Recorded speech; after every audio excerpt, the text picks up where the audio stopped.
going on, everybody? Fearless Cummings here. We today it's a. I'm waiting for Brian to come in. I don't know where he is, but he'll be here, I'm sure, sometime, whatever. So anyway, today we're going to be talking about. Well, first and foremost, let me tell you who I am and all that good stuff. Welcome to Trial and Error. I am your host at this present moment of time, Mr. Fearless T. Cummings, your personal philosopher. Um, Today we're going to be talking about. Oop, I put the crash out of the year. Let me switch up my banner. Today we are talking about the 48 Laws of Power. And the thing that I'm talking about is it actually a thing of power? Hold on one second. Let me switch this thing up before we really jump in there. 48 Laws of Power is a. I don't know, let me format that question. Is the 48. Actually, no. It wouldn't be is, it would be are the 48 laws of power. We'll put that in capital letters.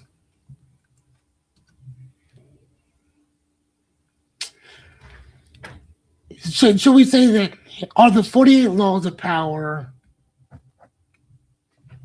realistic? Is that right? Okay. Are they realistic or not?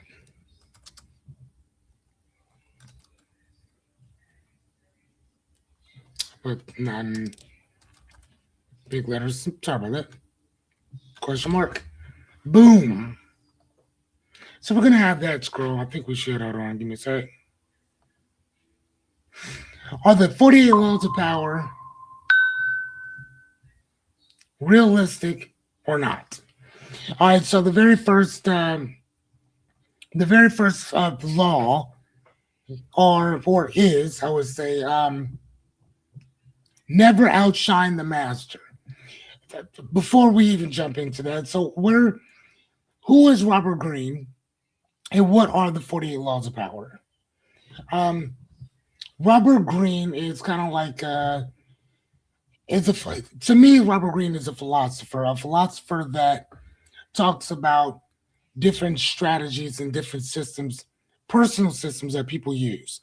So what he did was he took all of these different statisticians, such as Sun Tzu from The Art of War, Machiavelli the Prince, and a few other individuals or whatever. And he compiled all of these different things or all of these different principles together, right? In this one book called The 48 Laws of Power. Oddly enough, you will find the book, The 48 Laws of Power, usually in prisons. There's other books you can't find in prison that are actually talking about wellness, awesome shit, right? To be more, to do more, to live more, to give more. You can't find a lot of those books in jail. But the 48 Laws of Power was one of those books that you will find in jail. The problem with that book that I see is that it's based on manipulation. But another problem with that is that the common man thinks, and I'm gonna put this out there, the common man, matter of fact, let me put because I want to make sure that you guys know the book I'm talking about. Hold on, the 48, sorry about that, you mean that? Okay. The 48 Laws of Power. I just need an image so you guys can see what I'm talking about.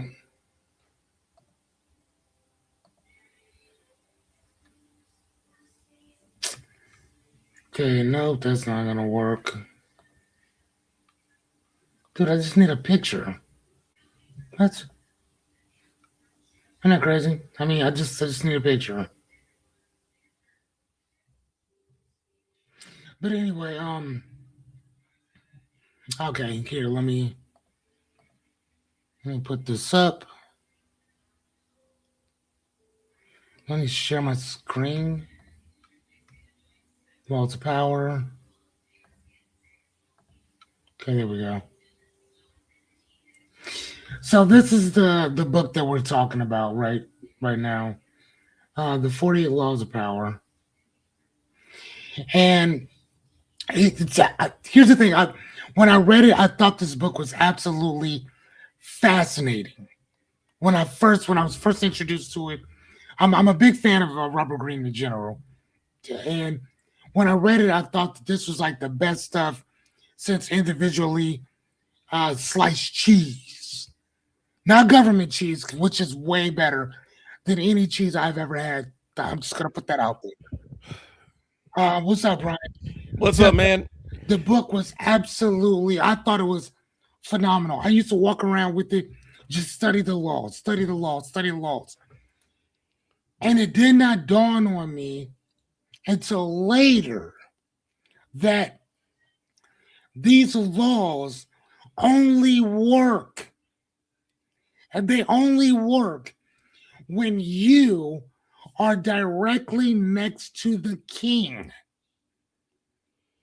or or or or or something like the king. So president, mayor, governor, whoever's sitting at the top of that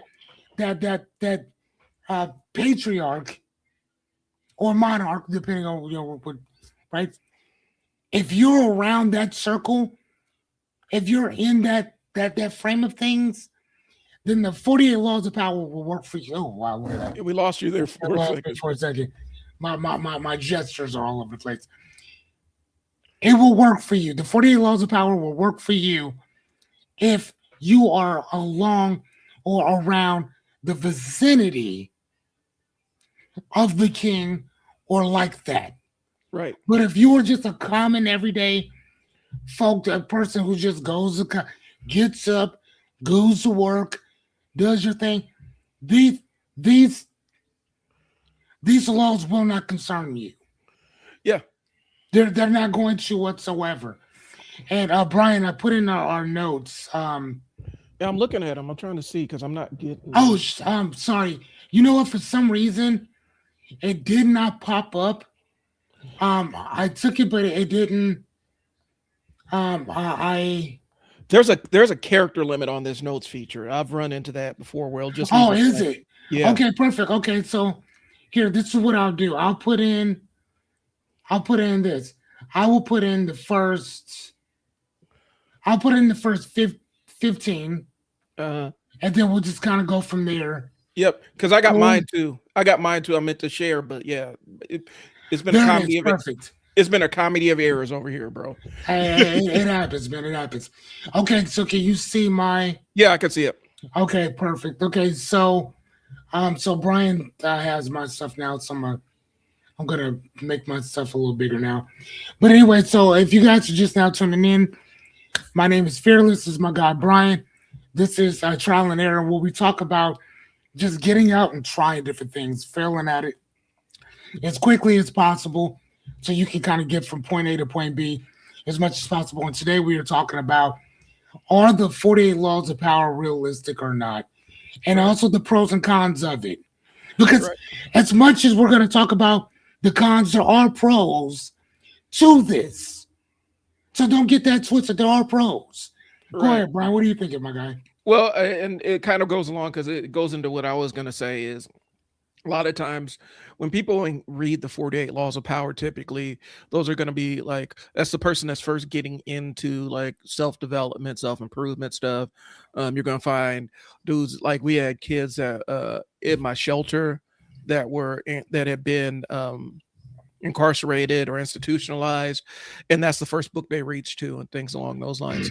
And what happens is they read the 48 laws of power, and since they don't have any other frame of reference or nuance specifically to apply the frameworks in that book, they don't really have that understanding that like you can't implement the 48 laws of power when you are the cheese grater at Olive Garden. Like it's not Yeah, it's not going yeah. to It's not going to No, work out for you. no, no.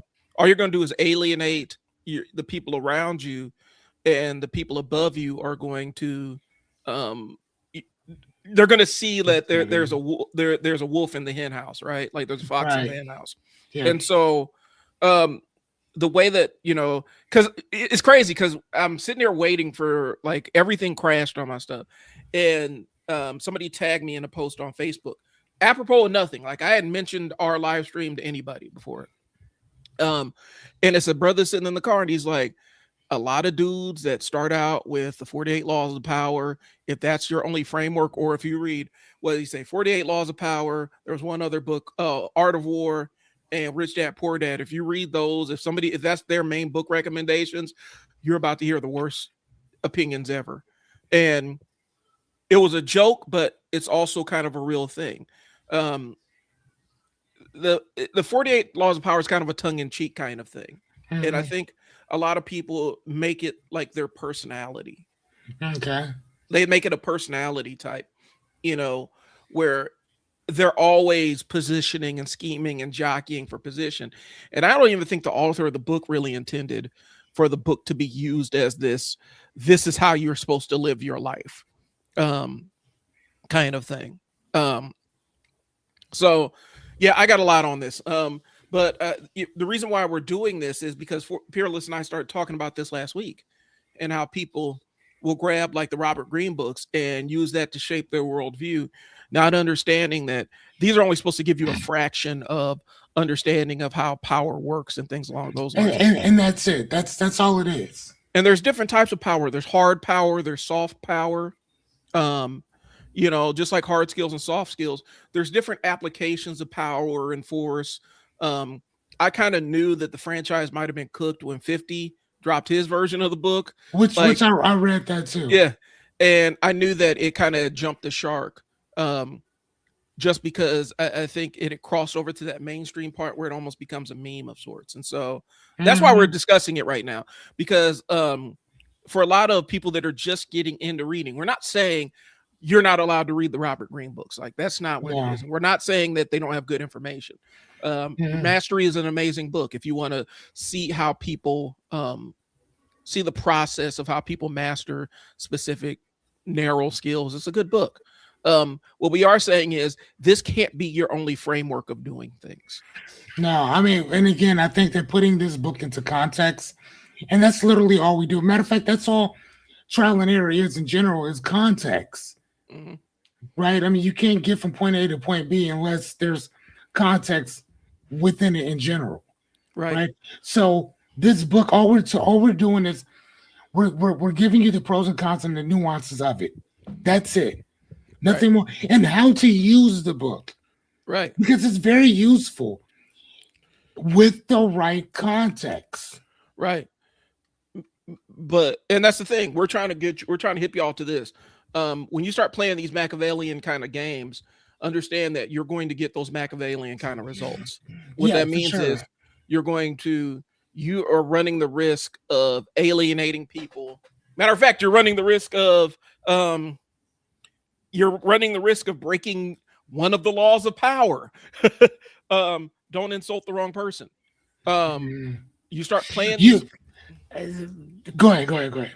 you start playing these games of you start playing these power games when you're not in a power position, and you're going to end up cutting off your nose to spite your face. And so that's what we're talking about, is making sure that the context that you apply to this in your life makes sense for what you're trying to do. Correct. And you know, here's the thing. I'm gonna put. Now, hold on one sec. I'm gonna put absence. Oh, oh man. Oh yeah, that's some good stuff right there, man. Like these things are absolutely amazing when you sit down and play with them or whatever. But so if we were to take a look at, let me show you another guy who used Robert Greene's, and I don't want to say Robert Greene stuff, but he used the principles and got killed doing it. Mm-hmm. Let me show you. Look, your boy right here. You see that? Yeah. So one of the principles that, again, Robert Greene talked about is that he took some of the laws from Machiavelli, the book The Prince. So Tupac eventually started calling himself Machiavelli based on that book, right? Right. So what I want to do is I want to show you just real quickly, real fast, um, something that I really love. Give me one second. So give me watch this. Give me let me say 7 Machiavellian uh rules. Okay, hold on. So let me see if it'll pop it up for me. I messed this stuff up so bad. Oh my god. So my point is this. Um my point is, and I want to show you guys this right quick. Hmm. Um so here's 7 often Machiavellian rules distilled from the ideas of Machiavelli the Prince, right? And Right. again, this is where Tupac got some of his stuff, and this is also where Robert Greene took some of his stuff at too. So power is about perception, not truth. Okay, but we don't. Hold on, let me look at the other ones. Um, hold on, and just find it means no, never rely on. Okay, no, crash. Okay, hold on, adapt or die. Okay, crush. That's okay. Here's the thing. Number 6, which is crush threats completely or do not touch them at all. Tupac walked up to a person and punched them in the face, not knowing who he was putting his hands on. I'm going to say that again. Tupac walked up to a person and punched them in the face and did not know who he was putting his hands on. Yeah. One of the rules that Machiavelli talked about as well in The Prince is that he said, do not start trouble with somebody that you do not know who they are. Exactly. Don't start trouble with somebody that if you don't know who they are, learn the terrain. Learn your enemy more than yourself. So these are one of the principles that Machiavelli, the real one, talked about, which Tupac did not listen to that. And he ends up punching the right person at the wrong time in the face and ends up losing his life 7 days after that. And that's what happens when you read stuff like this and you think, oh, I got the rules. Right. You, without the right context, ladies and gentlemen, you don't have them. I assure you of it. You will get unalived real quick playing with people that you think are like you. Well, and it goes back to because also, and I pointed this, I mentioned this on a live stream a couple weeks ago. Mm-hmm. Uh, One of the things regarding um, Pac was also, there's an element people forget that he is a classically trained actor, right? That part. And he wasn't necessarily of even the hoods. Like we're talking about, he grew up, born, I believe, Brooklyn, moved to Maryland, ended up in Oakland, right? Right. So the hoods that he was we're talking some hood shit, like the gangs that he was the crews that he was affiliating with through like Suge and Death Row and all them, they weren't things that he had grown up around or come up around. And when they interview the guys that were around in their orbit, they would mention this, like this wasn't really his group of people, but he was trying to play the role, if that makes sense, without denigrating him or insulting him or anything. He was not familiar with the entire landscape. He was trying to fit in. Right. Um, and so I'm saying all to say this: he didn't know who the wrong person was. No. He didn't have any concept of who who he could do this with and who he couldn't do it with. And this is what we're talking about with these power frameworks.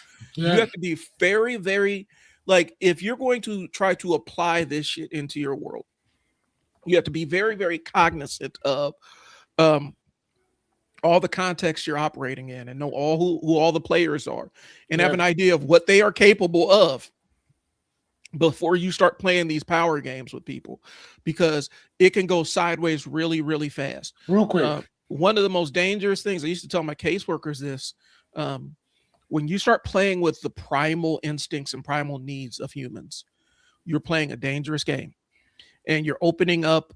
You may be opening up a box that you cannot close, that you may not be equipped to close, and so you have to be very, very careful of when you start doing that kind of stuff. And power games and power dynamics, you can trigger something in somebody just like that.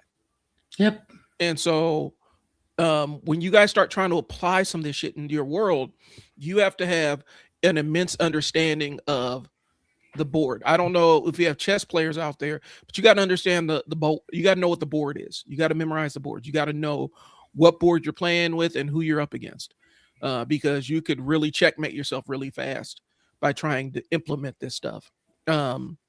And Pac that's kind of what happened with Pac. Like, Yep. he was in unfamiliar circles trying to apply these power frameworks and power dynamics in groups that he wasn't necessarily had those kind of connections to. Hmm. And then and again ended up playing with the right person at the wrong time, and next thing you know, that's that. Right. You know And what I'm saying? And it shouldn't have happened. It really No. shouldn't have happened. No, but again, this is also one of those things that you try to explain to people that listen. That man died in natural ways. Think about that. He lost his life in a natural way, natural to his circumstances. Right. If you jump into the drug game, how do you think you're going to live? Yeah. And how do you think you're going to go out? So it's kind of like the same thing, literally, with that or whatever. So, unfortunately, it's just one of those things. So, without further ado, man, let's hop into it right quick. So one of the laws is to never outshine the master. Yeah. So the pro of this is that it preserves safety and longevity under a certain authority, right? So you kind of letting them do their thing while you sharpen your swords, which there's nothing wrong with that. Now the con to this is that you can suppress excellence and reward insecurity. So that's what they're doing. So because you are suppressing yourself, you're rewarded by, hey, I'm happy that you're letting me do my thing while you just wait for your turn to come. That doesn't help you at all. No. That helps them, but that doesn't help you. Right? And Right. again, like I said, though, the biggest thing that we're talking about right now is, are these things realistic? Of course they're realistic. But here are the principles of it and why they work and why you cannot live your life by that. So if I want to start a company, but I don't do it because, matter of fact, great. I'll give you a great analogy. I want to start a company. Mm-hmm. Okay. I want to start a dog food company, but I already work for a dog food company. I don't do it. I have better ideas. I got this, I got that, I got all this other stuff, but I don't do anything because I already work here. These guys are already at the top of their game. Right. But I suppress my stuff. Right? I suppress my excellence, and I'm rewarded with, hey man, I'm gonna give you a little bit of money here. Just gotta hold off on that. I got this. Hold off on that. I got this, right? And then you don't do anything. Right? Yeah. So again, because you're allowing somebody else to take over everything, you don't want to do that. So that's why never outshine the master works. If I'm a consigliere, Hmm. by definition. What does that word mean? It means that I'm a personal philosopher. That's what I am. I'm the guy that you go to if you need to see reason in certain shit. I'm that guy. For the Right. most part, depending on what we're talking about, right? But I'm that guy. I'm the guy who's talking to you, telling you what kind of advising you on what we do next. Right. But I'm not the boss. I don't ever intend to be the boss. If that makes any sense. That makes sense. Like I don't want to be the boss. I know where my lane is. And I like being in my lane. Right? Now, Brian, on the other hand, is he is the consigliere and the boss as well. Like he shares both roles, but more or less the the CEO, the owner, the creating role. That's where he is for the most part, Right. right? Now he can wear both hats. I like my hat is consigliere. I like the hat of wisdom. I like Right. the hat of forethought to kind of sit back. Let me go study this. Let me go read this, and then I'll bring you the information, and then we can use that from there, right? Right. That's what I do. So I'm never going to outshine the master. I'm gonna always let the master do what he does. I want to make the master look good. That's what I do. But do you understand how this book wouldn't work for me, or Right. that law wouldn't work for me? Well, and I'm gonna throw this in here Please, because I've done the hiring and management of people and stuff right? like that. If I hire you, I'm hiring you because you have a competency that I do not have, Yes. and you have skills that I do not possess. And Mhm. so, as a supervisor or as a boss or as a business owner, if I hire you to do a thing, I am hiring you because you are better than me in this thing, or Right. you're in a better position to execute the thing that I need to have done. Hmm. I don't want you to not outshine me. I want you to validate my hire of you and outperform me in the thing that I hired you for, because there's a reason why I hired you in the first place. That's it. I don't need a person who has my level of competence doing the same task. Otherwise, I would be doing it myself. And so Hmm. when you talk about don't outshine the master, the con is you have to read the room. If somebody's hiring you, if you have a boss that is one of those hands-off bosses that says, I don't care how this shit is done, I just want it done. I just want it done. Huh. I just want you to do what you do so that I don't have to worry about it. If you have that kind of boss, don't outshine the master will get you fired, Yeah, that part. because they're not hiring you to be average or as good as they are. They are hiring you to do a thing that they cannot do themselves. And we're not even talking about bosses. You may be a business owner. Somebody isn't hiring you because they are looking for a peer in what you're doing. They're hiring you because you specialize in a thing that they don't have the either have the capacity or the time to do themselves. Right. So always playing that, well, I don't want to outshine the master, I don't want to outdo him, I don't want to outdo him because of X, Y, and Z. You're presuming or assuming that everybody is a rampaging egomaniac. Right. And more times than not, if you're dealing with a successful business owner, um not somebody who is out here just willy-nilly doing stuff, if you're dealing with somebody who's successful, they are not threatened by your competence. Matter of fact, that's why they brought you in the room. Yep. Yeah, and matter of fact, I mean, and I think that a real leader wants you to outshine them. Yeah. Like they want you to. I want you to think about that. A real leader wants you to outdo them Yeah. because it's not that you're outdoing them; it's that you're putting the company on the map, right? Right. In general. Hold on. What's the last example? Dude, what? Sorry about that. Um. Okay, so either way, all right. So what is this? I'm Sorry, I'm sorry. Go ahead. like I trained when I was running my program. I trained my immediate direct reports to do my job. I told them, I'm training you to do my job so that you can sit in my seat. And my instruction to you is find your lead worker, identify who your lead worker is on every shift, and train them to do your job as supervisor. Okay. Because that way, if something happens to you or happens to me, they can step in and run this thing and do what you're supposed to do without any gap. So I wanted my direct reports to be as good as me in a lot of aspects running it. There's certain things that I could not teach. Like there's certain capacities I had that were just kind of innate to Hmm. why I was in that seat in the first place. I had an innate ability to manage manage kids' behaviors, um, in a way that a lot of my staff did not. Right? I could manage, volatile situations because I had spent 5 years dealing with pure crisis situations up until that point. And Okay.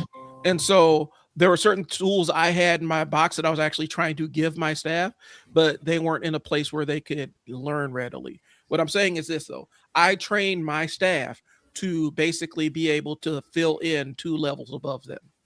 Okay. And there was no ego with that. So when my mom passed, I was able to take time off and my supervisors were able to run the show with minimum, yes, there were things that went sideways. There are always things that go sideways, but they had the capacity to deal with those in an effective manner to keep the whole shelter from burning down. Right? Okay.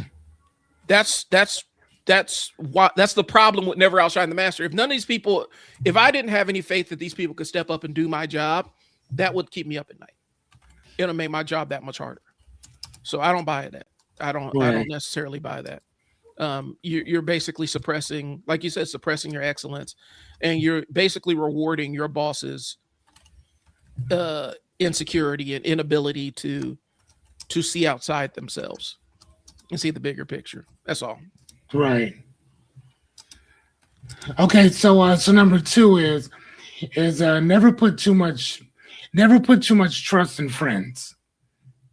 Again, I totally understand that. Mhm. So the pro is encourages realism um over sentimentality, Mhm.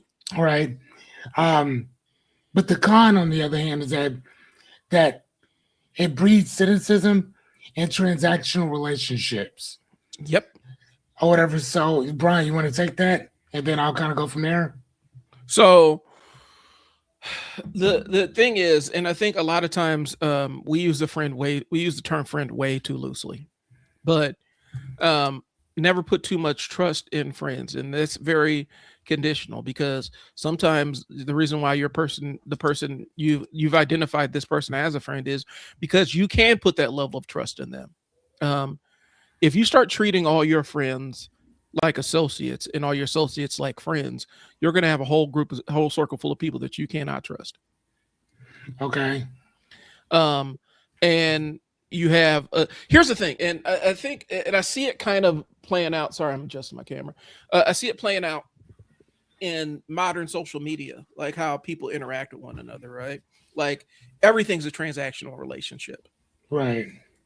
And when you only exist in transactional level relationships, it is very difficult to imagine a life where your relationships are not transactional. And that's Right. a lonely existence because you feel like in order for people to hang around with you, you have to be giving them something. You have to be giving them something. They're not enjoying your presence because of you. You feel like in your brain that, well, I have to be providing them something for me to hang out with. And so when you view your world through only a transactional lens, where all your relationships are transactional, it makes it very hard to form any long-term, lasting, and realistic relationships. You know, all the Okay. relationships are mutually beneficial, and the reality is, in human interaction, there is no relationship that is 100. There's no relationship that's 100% 50-50. Does that make sense? Right. At all times. That's just my experience. There's no such thing as a we're always 50-50 kind of relationship. You know, sometimes it's 60-40, sometimes it's 50-50, sometimes it's 70-30, right? But it shifts around. Sometimes you're doing more of the heavy lifting, and the other person may not be in a position to match your energy. But you always come together because there's something there. There's a connection there, right? I think Right. the idea of you can't trust any of your friends is a way to not have any friends. Because I'm not friends with Yeah. people I don't trust. Like I don't trust people that don't trust me, and I don't want necessarily want people who don't trust me in my circle. And so for me, when we do that law of never put too much trust in friends, I think that in a power dynamic environment, like we're talking about your job at work, I didn't have friends at work. I had coworkers. That part. I had coworkers at work. That People part. people I worked with. My friends were typically in different departments. Specifically where I was, every single secret that you didn't want known typically got leaked to the entire organization at happy hour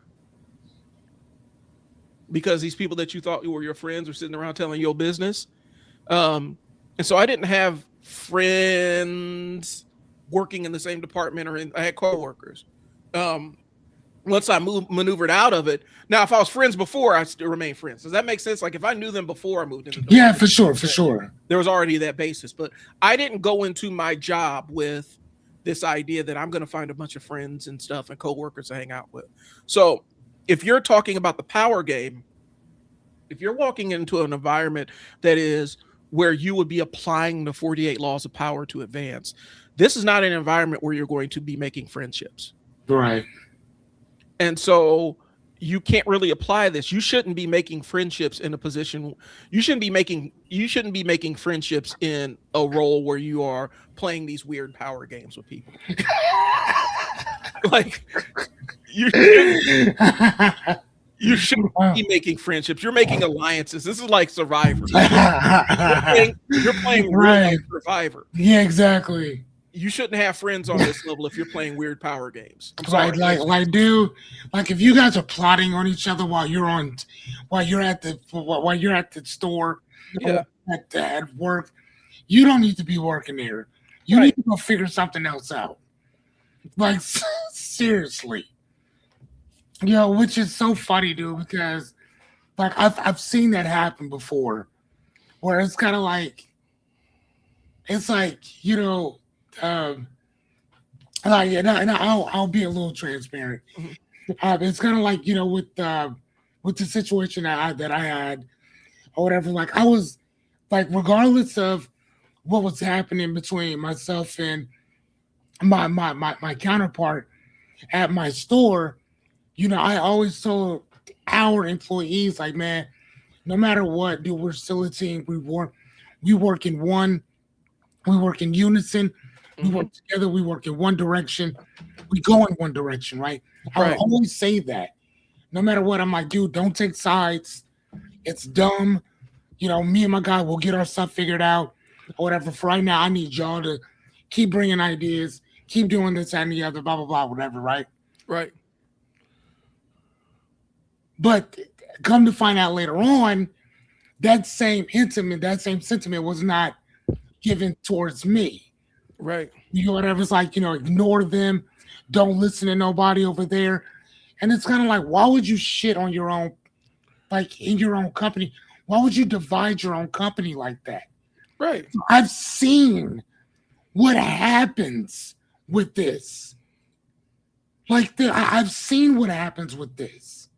Right. Like, I'm not gonna lie to you. I would rather do things on a professional level than a friendship level when it comes to certain stuff. Right. I would rather, and again, this is because of what I've gone through. Like, I would rather do things on a business level than a friendship. Right. Because if you do it on a friendship, I think that there's more risk, there's more at stake, and then your circumstances and your expectations are a lot higher Mhm. from a friendship transactional standpoint. Whereas when it's just business, you got your thing, I got my thing, we make this thing work together. That's So, it. so I'll throw into some transparency. In my younger days, college, I was working at a department store, and I ended up. There was a young lady down there that I went to school with. I didn't know who she was. She knew who I was, right? And so I took her out on a date one time, one date, right? It wasn't what it was. She had a man, all this other. I don't know why she let me take her on a date, but she had a boyfriend and shit like that. And so I'm working at a department store, and this department store sucks, and it no longer exists anymore. What And is it? it was Sears, and the building it Oh, was in no Sears. longer. Okay. Yeah, um, Crossroads. yeah. Got And you. so, um, I was in a position where I'm like, I don't want to deal with this job. I was in college. I didn't really have to deal with it or whatnot. And so, um, long story short, I get to a point where I'm like, I'm fed up. Like, and I didn't know how to put in 2 weeks or any of that stuff. I was like 19 years old. And so, I finally had it out with my manager and said, you know what? I quit. I can't do this anymore. You guys aren't serious people. I have other things to do. I got to focus on my studies and stuff like that. And so Okay. I'm walking out and I got my stuff and I'm kind of walking out the door and I stopped by to just kind of give her a heads up, like, hey, I'm done with this place. I'm out of here. Right. Okay. And, kind of said, they on some BS or whatnot. And yeah, I thought it was what it was. And so come to find out, she is running around telling all these people he quit his job because he couldn't have me. Oh wow. And somebody said that, and pardon my language, this is verbatim, this is what I said. I said, I don't know that motherfucker. Like, I don't know her. I Mm. told her I don't know her like that. We went on a date. It wasn't great. I was just telling her I'm walking out like I'm out. I'm done with this place. Good luck. And she took it as I had this level of familiarity where I had to leave, I had to actually quit the job and so a lot of times people will position themselves in your orbit like that. And that's why I'm like, I don't So have, you took her out on a date? yeah, I took one day and it was like, I yeah, mean, yeah, but I can understand. I can understand how she would link one thing to the other, though. yeah, It'd be different if you had never took her out yeah, and y'all was just on some friendship stuff and whatever. You know what I'm saying? Like I would have understood like where your curiosity of like, well, I don't know why she would even say that yeah, or whatever. You see what I'm saying? yeah. But being that you took her out, that's kind of on you. Well, okay, so let me explain it to you. Let me explain how the date happened. Uh, Now a friend of mine who I did have, I was a friend with before I came in. He's like, such and such. I'm like, name sounds familiar. It's like she said she went to school with you. I'm like, oh, okay. Well, she wanted me to ask you if you would ask her out, Yeah, that sounds like some kitty shit. and I was like, I, I, I guess. And it's like, all right, cool. And so that's where it spawned up. And so I went on the date. I wasn't necessarily feeling it. It wasn't anything like that. And I even told her like, not. And so I gotta when I ask, what did you? You're 19 years old. Where'd you take her? Fun like Rutgers. movie, we went out to a movie, went out to eat something. Where was this movie at? Uh, this was like Oakview back in the days. Oakview, Oakview. yeah. Oh, the AMC Oakview. Okay.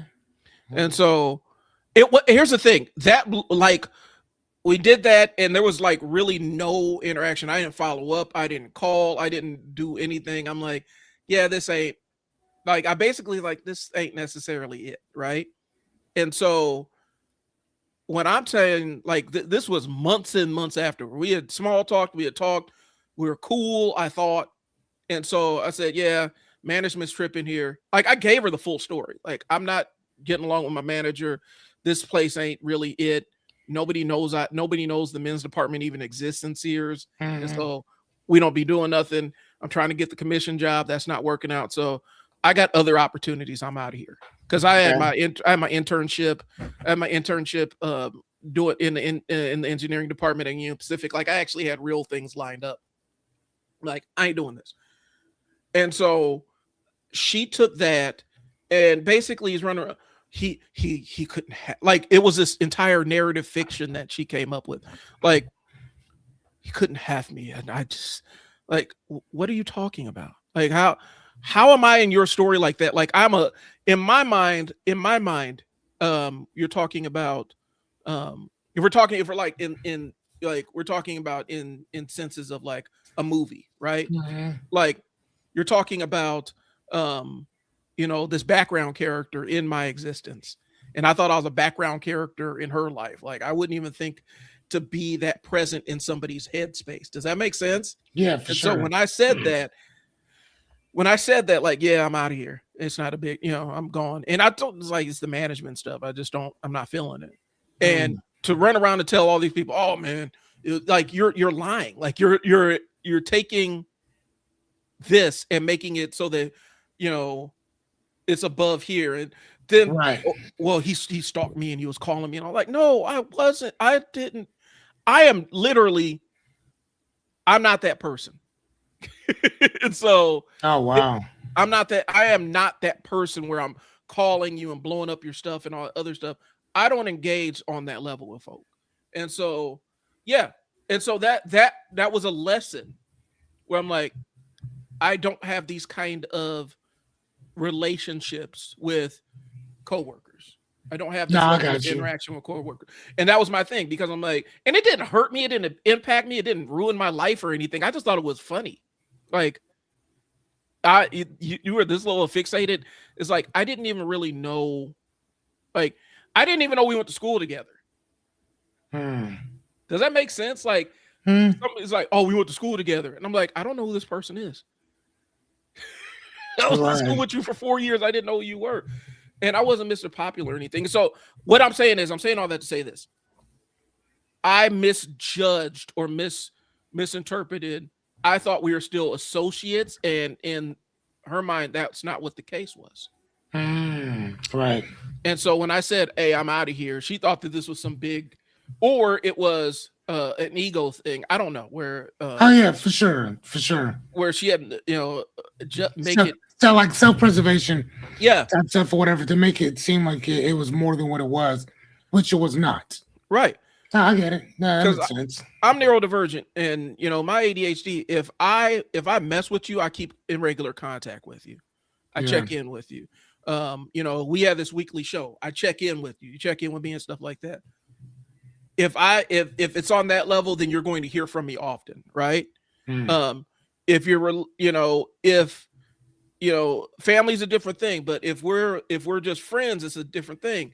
If I interact with you and then you never hear from me again, like I never ring your phone again to small talk or anything, Right. that ain't there. Right. And so that's why I go back into it. Like, don't play these weird power. Like, you should not be in a position where you're playing weird power games with people that you consider friends. That just doesn't make any Mhm. sense. Sorry, I dominated all that, but yeah, No, no, that's I love it. I love it. I love it. I love it. Thank you for thank you for the walk down memory lane. All right, so number three is to conceal your intention. Again, we're talking about the pros and cons of the 48 laws of power. Number three is conceal your intention. So the pro is that it protects strategy from sabotage. right, And the con is that it erodes trust if it's overused. Here's the thing: if you're at a place where you need to conceal your intentions, again, that's not a place where you should be. By no means. If you're working, because most of us are working, or most of us are doing something, or we have dreams, goals, aspirations, things that we want to be, do, have, give, and go in life. And if your objective is to conceal your intentions of where you are, depending on what we're talking about, you're a piece of shit, yeah, right? If you're dating, what are your intentions? Do you just want to hit it and quit it?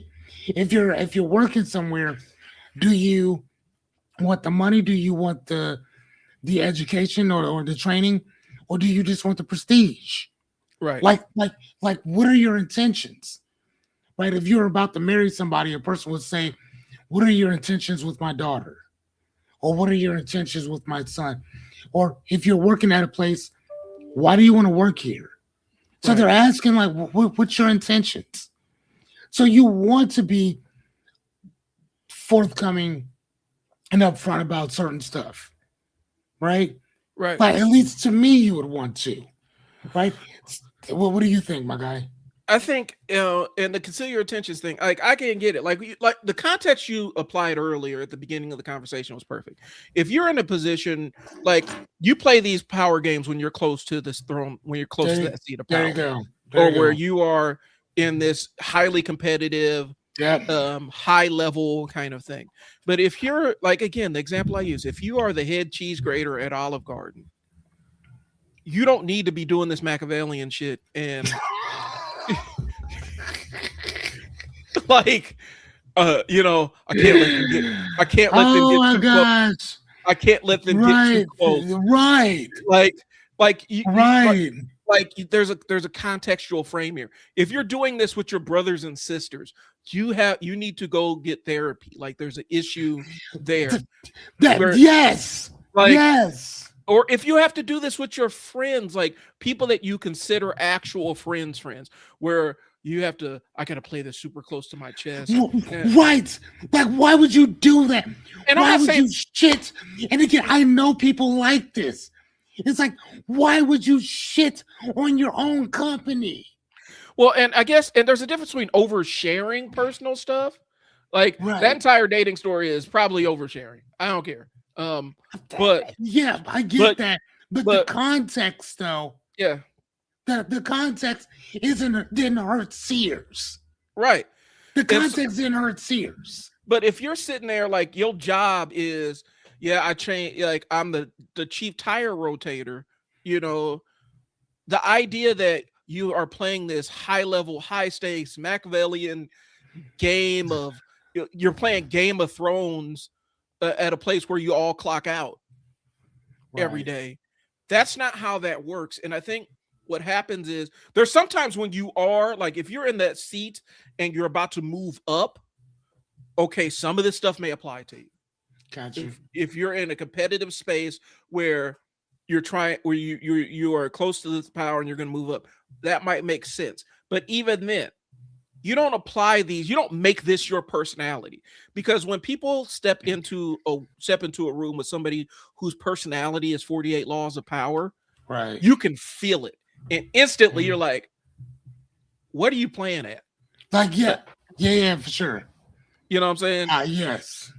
Like It's, like like it's almost. Go ahead. Go ahead. you playing Game of Thrones, and like this is supposed to be like Mr. Rogers' Neighborhood. Like you're doing this Right. super high level maneuvering and stuff like that.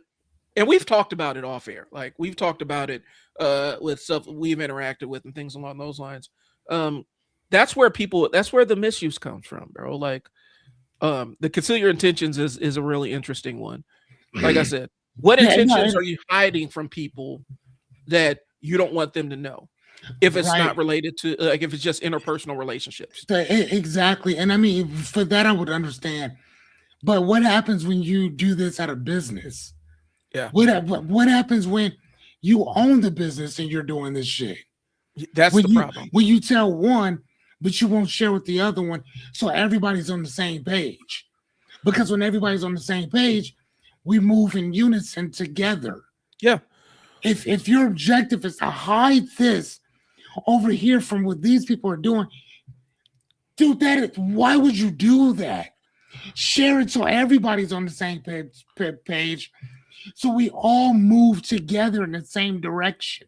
but business partnerships require a level of sharing that most people don't understand. They require a level Right, of right. of I hate to say intimacy and sharing and And transparency. transparency. You have to, motherfucker, in order to do this, you have to be transparent. Mhm. I gotta know your shit. You need to know my stuff, even on some personal type stuff. Whatever you're into, I'm into, because that's how this whole thing fucking works. Right. It falls apart when I'm letting you know shit, but you don't say nothing to me. Right. It falls apart when you're doing fuck shit behind a person's back, and then you're pillow talking to your bitch about certain stuff, and then not only that, but you're lying about other stuff, or you're making untruths, which is still lying about one thing over the other, and it's kind of like, dude, why would you shit on your own company? Well, and I guess Why for would me, that's crazy to me. for me, like my business partner, I will say, hey, this thing is coming up. We need to keep this close to the chest. Right, but We at least we're you guys are concealing it. talking about it. Yeah, we're concealing Hey, it as a team. We're concealing the we intentions as a team. we need to keep this close to the chest. Yeah, We're gonna kind of isolate ourselves for a minute, yeah, let this ride out, and then we'll let everybody else know what's going on. But when if I did that and I'm not telling my partner, right. then that means I'm a piece of shit. Well, and that's people will apply And this framework to their marriage, and you can't, wow, right. or their kids, and you can't do that. You can't do that. You can't do that. I'm concealing my intentions because, and I've actually worked with somebody who did do that. In the group home world, I've worked with somebody that's how they ran things, where it was always like this super mysterious, almost Batman level thing, and the kids would say it felt like living in under surveillance or in a museum because this mystery person is like, I don't really have an idea of who they are.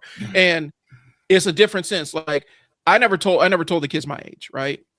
I never overshared intimate details of my life with the kids I worked with, right? Mhm. But I told them enough that they knew that I was a three-dimensional person with a life outside. The kids did not know like that about the other person, and they would tell afterwards, like, yeah, it was super uncomfortable.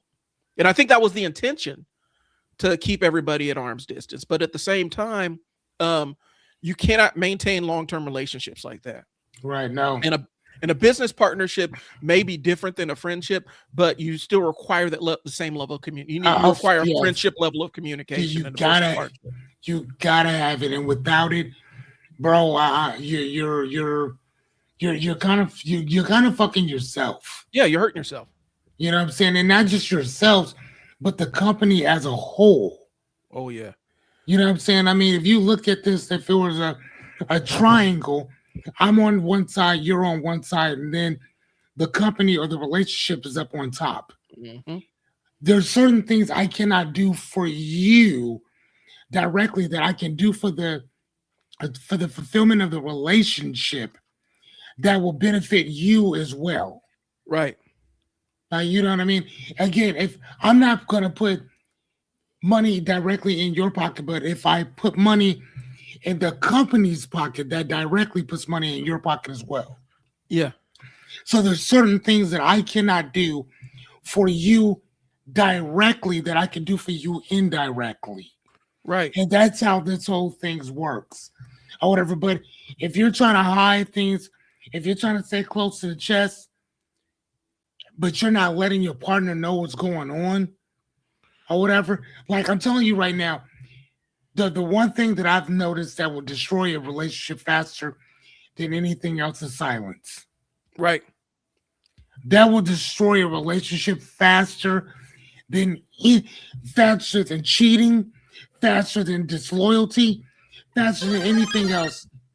It's literally silence. That will do It'll it. kill it. And so Keeping things to yourself will kill it faster than anything. I want to take number 4 because this one is important. Like, Go ahead, take it. I got a lot for this one. Let's Law go. 4, always say less than necessary. Okay. The pro is increases perceived power and control. The con, it can be mistaken for coldness or arrogance or incompetence. I'm gonna tell you why. When you're managing people, your job is to over communicate. Okay. Your job is if you're managing people and truly delegating a task, your job is to make sure not only communicate the task, communicate what your expectations are for said task, and then ask to make sure that they comprehend and that they have all the tools available to execute said task. Gotcha. That is 4 levels of communication. Okay. And I'm fully aware of the idea of communication overhead at a point where 100% of your job becomes communication. Like there's a threshold. The more people you add to the team, the more your job becomes more communication and less other stuff. Right. Okay. But this entire always say I've worked under this enigmatic say less than necessary kind of leadership. It is the most frustrating leadership in the world, where somebody wants you to do a thing, but they don't tell you how they want it done. They don't give you any parameters for getting it done. And then when it's not done right, they bitch and moan about it. It's a, yes. It is infuriating. This will absolutely, as a supervisor, if you're a leader of people, always saying less than necessary is a fast track to always be turning over employees. And not only that though, but this is also a subset of concealing your intentions. Yep. Or whatever, because or at least on number 3, concealing your intentions are, I'm concealing it from myself. I'm just not telling you. Number 4 is where I just let you just kind of willy-nilly go out there, but I'm not telling you right from wrong. I'm not schooling you. I'm not educating you on anything. It's like, well, you'll figure it out. Like, no, wait, what? Yeah. You're not paying me to figure it out. You're paying me to give me direction so that I can figure it out from there. Mm-hmm. But we're not going to play this whack-a-mole game of what do you know versus what do I know? Because I could go somewhere else and do all of that. Right. What are you, Batman? Like, what is this? Like, you have to be mysterious. I don't understand. Like, oh my God, I love that. What are you, Batman? I don't understand. I think to me it's almost pretentious. Like there's a level of where it is pretentious to play this always say less than necessary. Right. You know, sometimes just be quiet. Just I mean, I think that there's certain times that you do need to keep your mouth shut. Shut the fuck up. You buying a car? You buying a car? Say less. Sit there and be quiet. Say let less. them talk. Yep. You know, but when you are managing, when you are a leader of people, that's saying less than necessary. You need to say exactly what is necessary. You know what I'm saying? Yeah. Thank you. Thanks for tuning in. Thank you much. You know, you need to say everything that is necessary and then ask if they comprehended it. If you're working with a business partner, your job is to over communicate so that they have a firm grasp of all the context of they're walking into. Yes. You know what's really crazy about this is that, let's go back to, so when people say, conceal your intentions, say less than necessary, I want you to think about this. Say less than necessary. There was this book, again, because you guys know me, I'm your personal philosopher, I'm your consigliere, but there's this book that I read. It's called In Case You Die or something like that. And the book was talking about all of the problems that people have once they pass on, like if they're married, if they're a parent, or this and the other, and people have to dig through your life to try to find your insurance policy. Was there any money for this? Who do I pay? Who do I call if something goes wrong on this?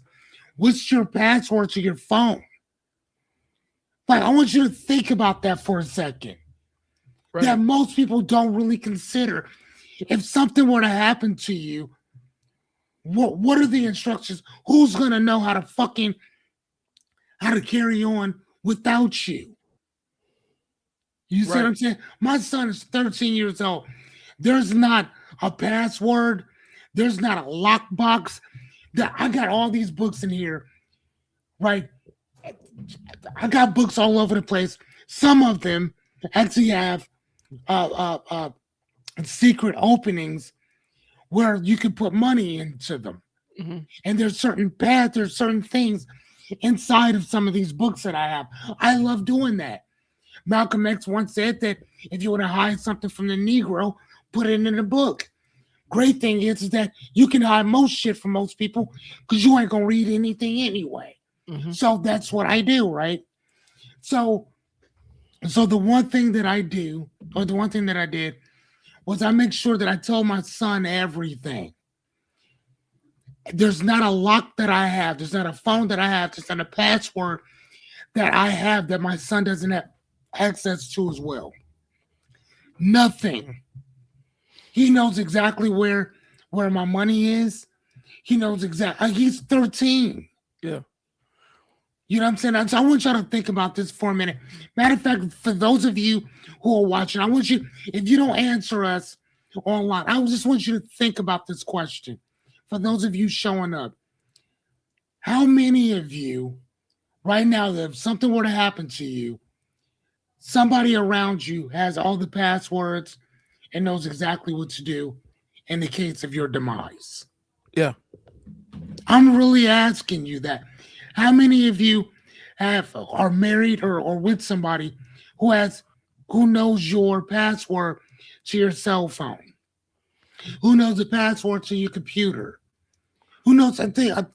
Brian, let me ask you: does your wife know all your passwords? Yeah. Know exactly who to call in case this and the other happens? Whatever. If you passed on, she can keep it pushing. Yeah. Yeah, she does. And that's the thing, because, and this is, I think that maybe this is the context we need to put in. We are not telling you, person that you've just met online 3 weeks ago needs to have intimate knowledge of all of the goings ons within your world or sphere. No, not at all. And this guy or this guy or girl that you just started dating 6 months ago needs to know every single of your darkest, 2 a.m. confessions or all your passwords to your stuff. What we are saying is this: for people that you have that level of relationship with, children, spouses, long-term boyfriend, long-term girlfriend, even friends, being this enigmatic, figure in their world is the only, they'll never trust you. You'll wonder why they're concealing stuff from you, is because they know that you're concealing stuff from them.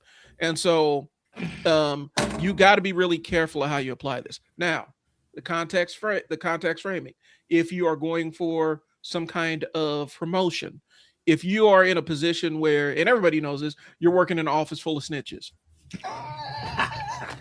and tattletales. If you're working in an office full if you're working in a building full of snitches and tattletales, or people that are jockeying to gain some kind of advantage, even though they may never have it, that's a different game. And you may be able to apply the say less than necessary framework, but that is a very narrow context. If you make this your entire thing, and some people aren't communicative, right? Like some people don't talk a lot, which is fine. Right. But trying to intentionally remain vague and remain mysterious, nobody respects. People see through that. So we're saying don't overshare with strangers. And some of y'all's social media world will become way too familiar way too soon with people that you don't know. And so, yeah, you may want to say less than necessary to them. They don't need to know all your details. They don't need all your business. But there's levels to this. You cannot use this. And I think maybe the entire crux of what we're saying around the 48 laws of power is this cannot be your framework for regular human interaction. For life. Correct. Not at all. Not for baseline, regular, not at all, run-of-the-mill human interaction. If you apply the 48 laws of power to your everyday life, you are have a problem. You're living like old boy from American Psycho, right? Like you're living that life. That part. What's that dude's name? God, I can see his face. The one Christian Bale played in American Psycho. I don't know the guy's name, but I know what you're talking about. Where he was the serial killer. Okay, so that makes sense. Like you got to keep your stuff close to chest. But if you're just doing this in your friends and family circle, you probably need to evaluate your friends or family circle if you got to do the 48 laws of power in your interpersonal groups.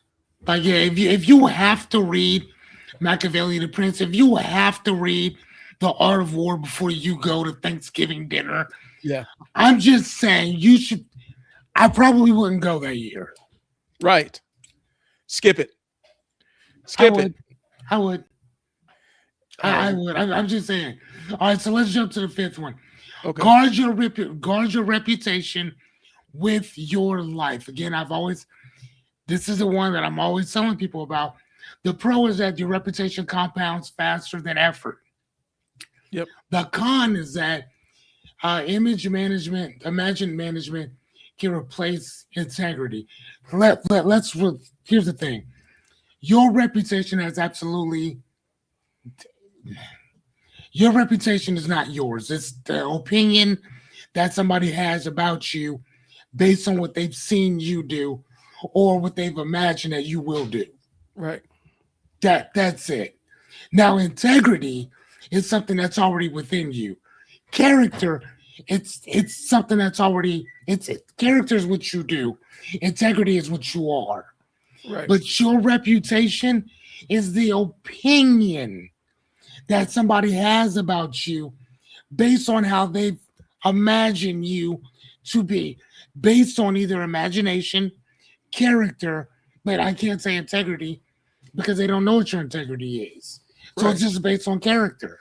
It's based on what they've seen you do. So again, how can you guard something that's not yours? Right. I mean, Well, like you can't guard something that has nothing. Some of it has something to do with you, but if you're dead, I could say whatever I want about you, and there's nothing you can do about it, and there's nothing nobody else can do about it. right.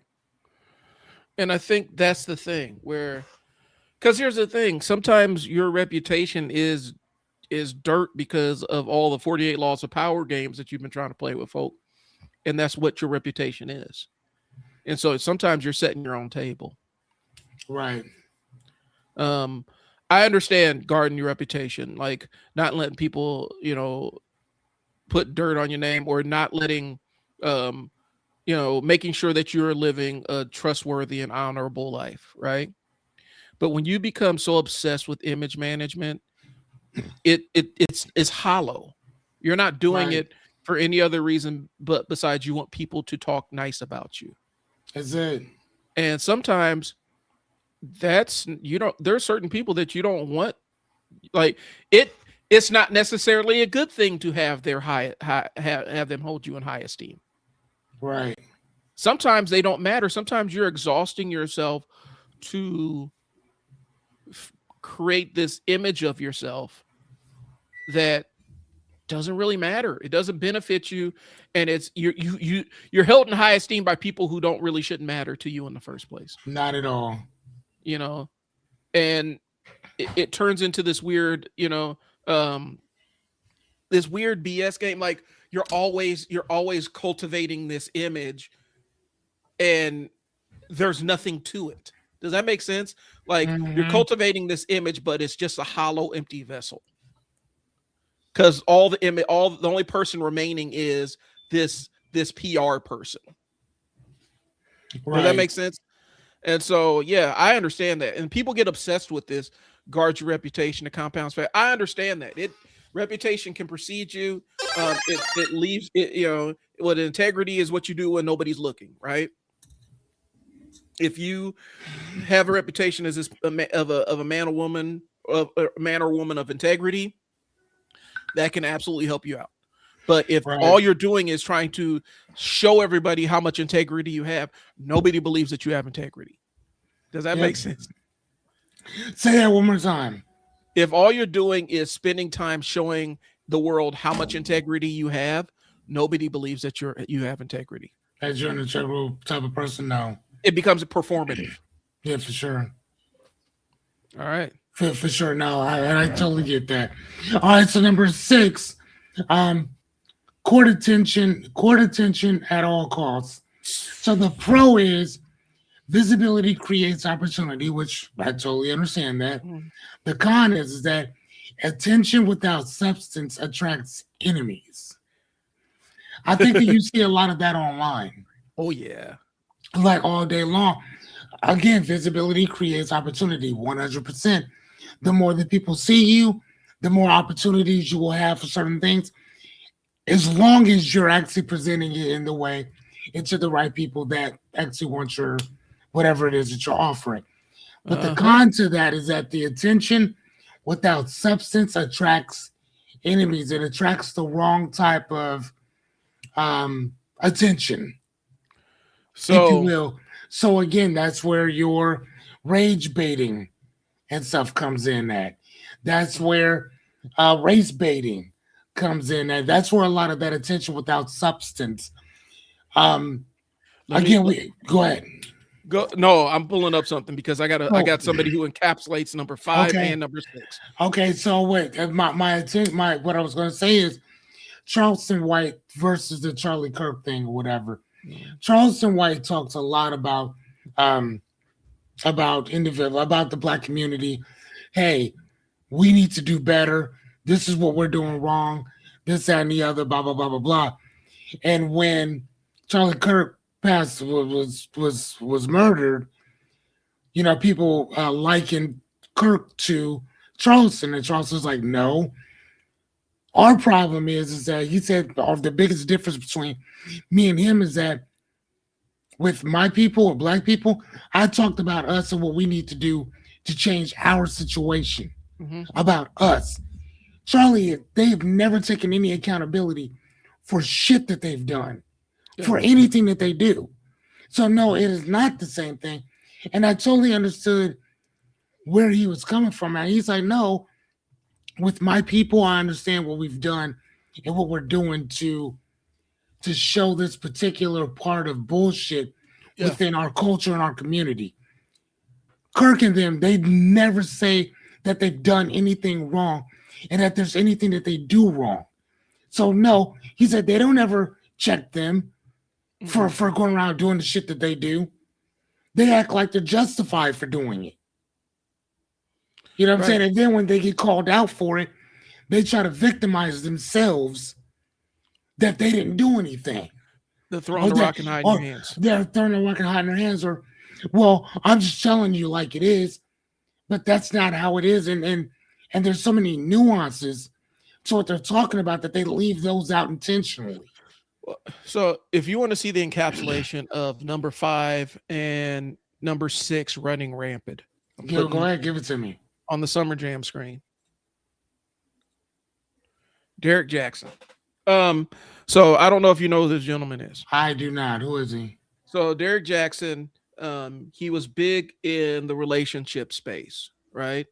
And his approach was, I'm a come in, and he had an audience mostly of women, and Gotcha. he was going to come in and tell women all the games that men play with them, and building them up in a lot of motivational content or whatnot. And there was What's his never a name? Derek Jackson. And the Jackson is spelled stupidly. The Jackson is spelled idiotically, like Jaxn, Jackson. So you know it's pretentious bullshit. Gotcha. But Derek Jackson courted that camera. He was never outside of a camera, outside of the range of a camera. And he made sure whenever there was some kind of celebrity scandal where some guy was cheating or some kind of social media thing going around where somebody's cheating, he always weighed in, he always put in. And the reality is, if you separate the intentionality from the bullshit, there was good information in there for keeping healthy boundaries and relationships or whatnot. But it was always in the frame of, you know, don't let these men do this to you, don't let them play you and stuff like that. And then talking about how wonderful his relationship was. You see where Gotcha. we're going. You see where we're going. I hope you're kind of picking up where I'm going with this. And so he would hold his relation, like he was kind of framing himself as this guy that honored his wife and treated his wife right and all this other stuff. Come to find out, of course he was cheating. Of course he was cheating with everybody that he could get, everybody he can get into this act. Um, to the point where he had his wife was meeting some of these girlfriends. Like it was really kind of a messed up like situation. And then when you see his wife and how she responded to it, you're like, dang, she's given low self-esteem and all this other stuff. But then they tried to turn it into a grift. Like when he got exposed for cheating, and I think he got some other lady pregnant or whatnot. But when he got exposed for cheating, instantly it was, we're going to apologize, and now me and my wife we're going to showcase how we rebuild from this. And then eventually the wife was having relationship boot camps and all this other stuff, trying to spin this dude's infidelity into something to put money in their pockets. Oh wow. The reason why I say this encapsulates number 5 and number 6, there was a lot of reputation management that was going on the front end where he's really establishing himself as this honorable, upstanding guy, right? Okay. Come to find out, that's not necessarily who he was. That's not a crime. Like, a lot of people will do that, and there's a duality of human beings. I'm not on that piece of it, right? Mhm. But then the courting attention at all costs, when you combine these two things, so he is always presenting himself as something that he wasn't quite living up to, and holding other guys to a standard that he wasn't fulfilling himself. But then he was always in eye view of a camera. And then his wife, who has gone from, she was hurt and cheating. If you've, when you get a chance, just when you got some time, Google the social media thing where he and his wife are sitting on the couch and he's disclosing all of this stuff. It is the most uncomfortable thing that you'll ever see in your life. I think I remember seeing some of it about a couple years ago, right? And then it pivots into, and now we're selling a $9,700 boot camp so that you can get your relationship right. Y'all's on the brink already, and you're selling a $10,000 course to teach other people how to get their stuff right. And so it was a relationship management nightmare. And I think the thing that people were left with specifically is the disingenuousness of the whole thing. It didn't feel like real people going through this. It felt like he is a grifter, which he was, and he is grifting, and now his wife is in on the grift, and neither one of these people feel authentic, even though there were real feelings, real pain. There are children involved. There's all kinds of other shit that's going on in the background, but the human element was ripped out of it because there was so much reputation management and so much attention whoring that it turned into something else. He encapsulates social media run amok, and wow. the influencer bubble, and how people present themselves as something that they're not really, and they're not doing it for because they just want to look great on camera. They're doing it to get your money. So, but yeah, his entire thing, and a lot of dudes read it off the rip. I know there's a whole other segment of, like red pill kind of manly men, masculine, hyper masculine, kind of dudes that had their own axe to grind with dude. I just thought he was full of shit. Right. And you can be full of shit and be a decent person. But yeah, I feel like he kind of represents that. It was empty when he had when his wife and him were having the whole transparent conversation. It felt like somebody bullshitting you, even though this was a real thing. You're watching a real couple deal with somebody's infidelity in real time. And it was a public embarrassment because she got embarrassed in front of hundreds of thousands of people. So that's what I'm saying. That's what happens when that shit goes amok. So all right, so yeah, so number 6, like I said, court all attention at all costs, which is, I mean, it is what it is. I'll get others to do the work, which is the law number 7. I mean, dude, do I even need to say anymore? Go ahead. Get others to do the work for you. Like, dude, okay, so the pro is that leverages systems and delegation, which is fine. The con is that exploitation destroys loyalty. Yes. So, and again, I've seen this happen as well, where, like, I remember playing Grand Theft Auto 5. And in Grand Theft Auto 5, Michael, one of the main characters, there's several different heists that you have. You got to rob a bank, you got to rob all these things or whatever. But depending on where you are in the story, you have to pay quite a bit of money to get the people that you need in order to pull off the heist. Or you can do the storyline and bring the people's arguments up with you. So you guys will all grow together. So now if you buy the best people, you're going to spend the most money. But if you, and that's on the front end. But if you let everybody kind of build together, you'll make more money on the back end than Yep. you will on the front. And at one point, Michael says, I feel like I'm buying the heist instead of working the heist. And I've always remembered that. And that's what number 7 is. Law number 7 is get others to do the work for you. You're taking the privilege of putting in the work. Mhm. I want you to listen to what I'm telling you. You're taking away the privilege, the honor of putting in the work, and you're giving it to another person who, for the most part, doesn't give a shit because you're paying them. Mhm. When it's yours, when you're living up to this particular thing, you don't want somebody else to do the work. You want to do as much as you possibly can. So if something messes up, you know how to fix it. You ain't gotta call you ain't gotta call HR. You ain't gotta call IT. You don't have to call these other people to come in and fix your issue. You can fix it yourself. And that's what I've seen. Right. But again, I also know people that do that where it's like, no, I'm gonna just have you do it. Like, Well, why? well, people know, like, people know when you're doing this. Like, people know when you're cheating on the group, when you're cheating on the group project, right? Like, people know that and they don't respect it. Like I've experienced it where I've done something that I spent months and months of my time on at a job, a project that I was specifically asked to do, and then have somebody come in on the back end and plant the flag. And like I said, everybody's going to be the protagonist in their own story, so I need y'all to Mhm. understand this when I'm saying that before I preface this. But um early 2010s, like that'd be 2012, 2013.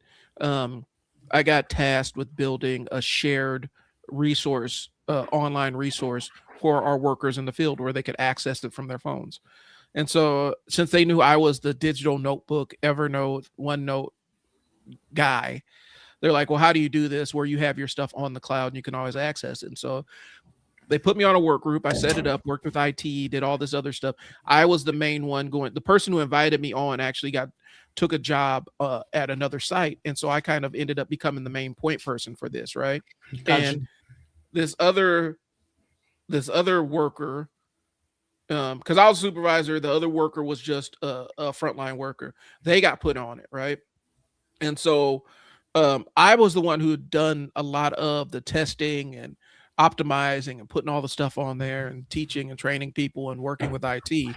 They put this other person on there, and immediately my supervisor and her supervisor end up deferring to the new person, like Okay. asking them to present on it and asking them to do X, Y, and Z. She didn't know how this fucking thing worked because she didn't do any of the work, but she was happy to take the credit for this project that I had spent 6 months on and she had maybe spent 2 at Right. best on. And so the time came to present it, and instead of asking me to present the thing at the entire meeting, they asked her. Mm-hmm. And she gets up there. She didn't know how the damn thing worked. Right. Of course And you're not. And so I'm sitting there in the audience like, okay, do I get up here and bite the bullet? Because my staff need to be able to access this thing too. And this is going to prevent the rollout of this because they're going to think it doesn't work. And Okay. so I had to bite the bullet, get up there and say no and help out and kind of show how this thing actually works and all this other stuff. Long story short, who got all the credit for it? Of course. Yeah. And who was the one that was because I was pissed and I didn't mince any words about it. I said, this is kind of bullshit. I'm the one who put in all the work on this and I don't even get acknowledged on my own project. Well, it's not about that. It's about the team. I said, yeah, but when the promotions come out, it's going to be about that. Right. And lo and behold, the promotions came out. I was gone, by the way. At that time, I had already left the He's had organization. already tipped on out. I had already gotten my promotion somewhere else. But lo and behold, they ended up becoming the golden child. But I never respected them for that. Right. Because instead of saying, no, I really don't know a lot about this, Brian's the one that actually did this. Because that's what I would do. I'm not the Yep. expert here. Yeah. I'm not the expert on this thing. Right. If you want to know who really the architect is, I just came on at the back end. Here's Brian. He's the one who set this thing up. Instead, Right. it was, ooh, I got a chance at the table and stuff like that. And so people know when you're bullshitting, bro. People know when you're doing that, when you're letting other people do all the work for you and you're taking the credit for it, and they don't respect it. They may not confront you on it immediately, but people won't respect you after that.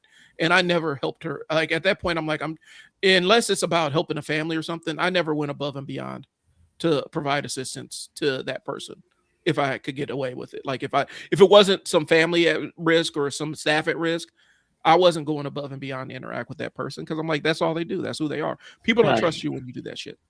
All right. Yeah, no. No, it's funny enough that you hold on, let me make sure. Is that it? I think that's it. Um no, funny enough, I've also oh no, that's not it either. That's I've had that happen to me on multiple occasions as well. Where again, I'm the consigliere. I'm your Mhm. personal philosopher when it comes to certain stuff or whatever. So I may give I may give a reframe or a different perspective shift on certain things, and then somebody will be like, "Oh yeah, well, we did this together. Now we didn't do shit. I did it, and I gave it to you." But I'm okay with you taking that Right. to a certain degree. But like there's certain things that I do take offense to. Like I'm not gonna lie, I do. Um, like one of the things for me is like building stuff or whatever. Like so, one of the things that I would talk to my partner about was, hey man, like I know that we tell people that we built this thing within a short time, but I'm like, bro, we didn't do that. I did. Right. Like me and a few other people, was myself. Jessica was there sometimes, whatever. Uh, Miss Anya and Jeremy. Like we were the ones that were there from usually sun up to sundown, building that shit out. Right. Like you know what I'm saying. When they would go home, I would be there till 2, 3 o'clock in the fucking morning. You know what I'm saying? So like, no, it's not a thing of we built shit within a short period of time. I built most of this stuff within a short period of time. If anything were to happen and anything were to go wrong, I knew how to fix it because I dealt with them longer than everybody else. Right. And again, I'm not, and again, I think that that putting yourself out there and be like, no, like this is what I did. This is kind of my baby. Mhm. This is, you know what I'm saying? Like I don't mind my baby having step parents, but don't act like you were there from the entire beginning because you were not. Well, Like, and and I if I don't. gotta beg you to show up, and Right. again, this is for anything. If I gotta beg you to show up, then this ain't your thing. Right. You know what I'm saying? So don't take kudos for some shit that you didn't do. Like, And I and again, that's for anything. Because again, I've seen that happen on so many different levels for so many different people. Like, don't like. What do you? What? Stop that shit. well, and I guess for me, it goes back to this. I don't mind letting somebody else stand in the spotlight as long as we've had that conversation. Because I Yes, am, yes, and yes. people see my face on my social media feed all the time talking to a camera. I am not that super social person. That is something I got social anxiety. There's a whole raft of other things I got Right. going on in my brain. So there's a whole raft. Um, but and I don't mind playing the back or letting somebody else stand in the spotlight as long as I'm feeling like I got my credit for the stuff I did. I don't mind that stuff. What I Yeah. don't, it kind of goes back to what you're saying. What I don't respect is if I'm the one that built the whole framework and built the whole thing that makes the thing run, and then you step in and act like you did this, that, and the Like third, you're the right, yeah. like you're the primary person who Yes. did the thing, you know, that is the part where I'm like, hold on a second. That's why I was like, That when I that's yes. when I was like, it matters when the promotions run around. For me, I didn't necessarily care about the spotlight, but the promotion side of things is like, this puts more money in my pocket, it's more money for my family, you know, and stuff like that. That's where it's like now you're stepping on that side of it. Right, I And I got have you. an issue with that side of it. But yeah, that is a weird thing. That's a weird thing to do. And that isn't something that somebody just decides to do one day. You, the little kid in the classroom that cheated on the group on on the group project. Like you That didn't do part. shit on the group project Yep. and just stand in the background. And then when the A's are coming out or getting handed out, you the first one to take it. You didn't put in the work. Yeah, that part. So that's a real thing. Um, and I think people overestimate, like, again, the example I keep going, like you the head bagger at the grocery store. No, what did you say? You're the top grader. You're the head cheese grater Yeah, at they're the head cheese grater. you're the head cheese grater. Yeah, here it is. I swear I did more total work and came in later. Sorry. Yep. He said that's funny. Chris said, I swear I did more work and I even came in later. Yeah. Yes. Yeah. Yeah, And that Chris, I know that you are, buddy.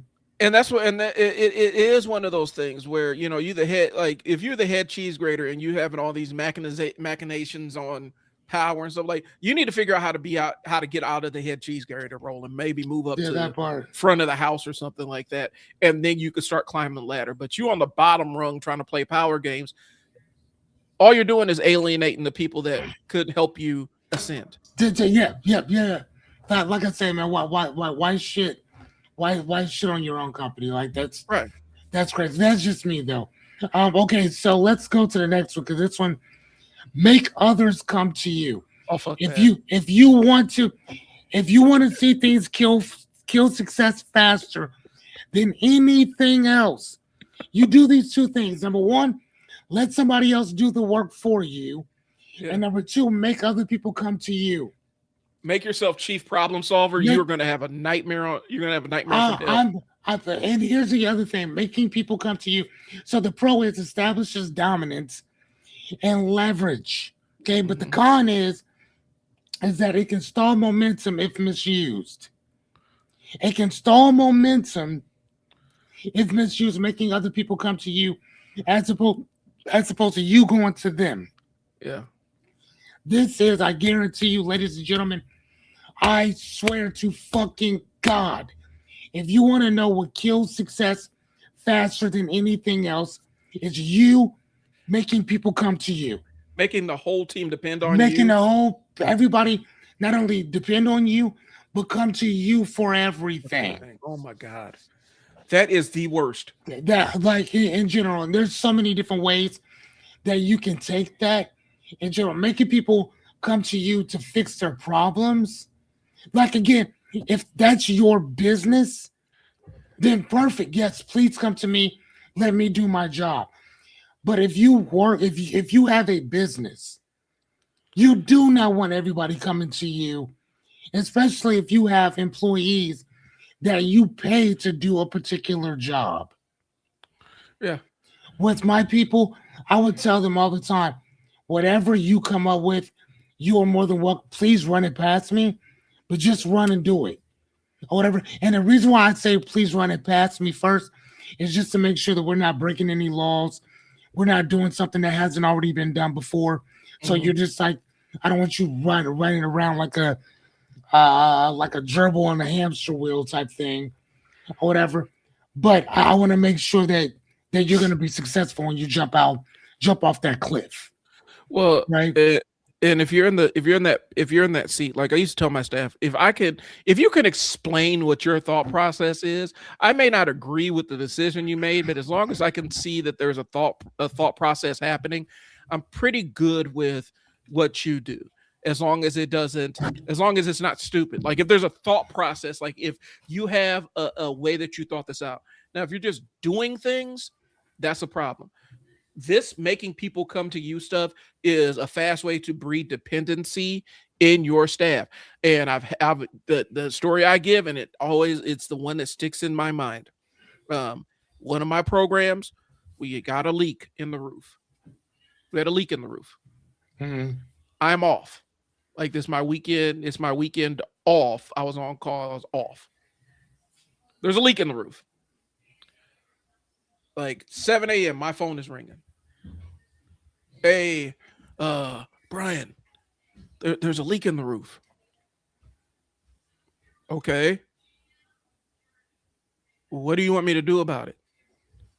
And I had to step back, and I kind of walked her through the process. If I was not here, if there was no option for you to reach me or engage me, or no supervisor was around or available for you to call them, how would you address the leak in the roof? Right. Well, I would call maintenance. Okay, so why are you calling me? Call maintenance. And then Especially if there's nothing I can do right now. yeah, Right. call maintenance and shoot me a text that you call maintenance because there was a leak in the roof. You don't need to run that by me, because my presence or my knowledge doesn't stop the leak in the roof. The only thing that stops the leak in the roof is getting maintenance to go fix the tile or the shingle that came up. Gotcha. But you calling me, all that does is add more friction to what we're doing, because I got to come in anyway, and now I have to worry about leaking the roof, and it's not my competence, it's not my area to fix. And this idea that always get people to come to you, if you're a leader, if you want to be a leader of people, this is the most damaging thing that you could possibly do to yourself. This is a way to hamstring yourself. This is a way to get your staff to shut their brains off, and every problem they just throw at your feet. And now, instead of doing your job, you're doing all of their jobs because they don't feel empowered to make decisions on their own.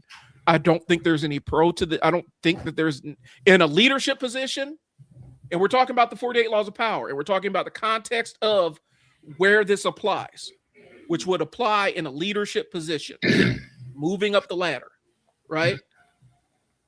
I don't see a necessary pro to making people always come to you. Even if you're managing up, you don't want the people above you constantly coming to you with their BS. Right. If they can solve it, because all that's going to do is weigh you down, and you're not going to be, if they can handle it, but they just dump it on you, you end up becoming the person that that solves everybody else's problem. You never get recognized for that. Okay.